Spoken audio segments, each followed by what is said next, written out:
காஞ்சிபுரம் பேருந்து நிலையத்தில் அண்ணா தொழிற்சங்கம் சார்பில் பல்வேறு கோரிக்கைகளை வலியுறுத்தி துண்டு பிரச்சாரம் மற்றும் புதிய உறுப்பினர் அட்டை வழங்கும் விழா மாவட்ட செயலாளர் வி சோமசுந்தரம் தலைமையில் நடைபெற்றது.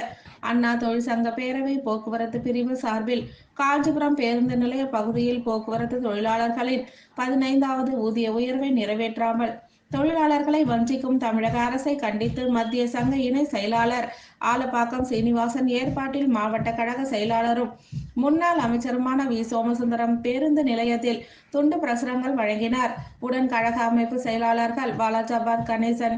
மைதிலி திருநாவுக்கரசு, அனைத்துலக எம்ஜிஆர் மன்ற இணை செயலாளர் காஞ்சி பன்னீர்செல்வம், அண்ணா தொழிற்சங்க மண்டல பொருளாளர் வேணுகோபால், போக்குவரத்து பிரிவு மாநில துணைத் தலைவர் மனோகரன், சீனிவாசன், தேவேந்திரன், ராஜி, கண்ணன், இஸ்மாயில், கண்ணன், ஜெகநாதன், பாபு, ஜானகிராமன், வெங்கடேசன், கிருஷ்ணன், பாபு, பச்சையப்பன்,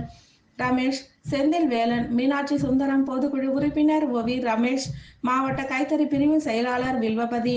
ராஜி, பகுதி கழக செயலாளர்கள் பாலாஜி, ஜெயராஜ், கோல் ரவி, ஒன்றிய கழக செயலாளர் கலகாட்டூர், மாமன்ற உறுப்பினர் சிந்தன், ஓரிக்கை 1 பணிமனை, நிர்வாகி செந்தில், ஓரிக்கை 2 பணிமனை, நிர்வாகி தேவேந்திரன், ஓரிக்கை தொழிற்கூட நிர்வாகி அமித், வட்ட செயலாளர் மணி உள்ளிட்ட பலர் கலந்து கொண்டனர்.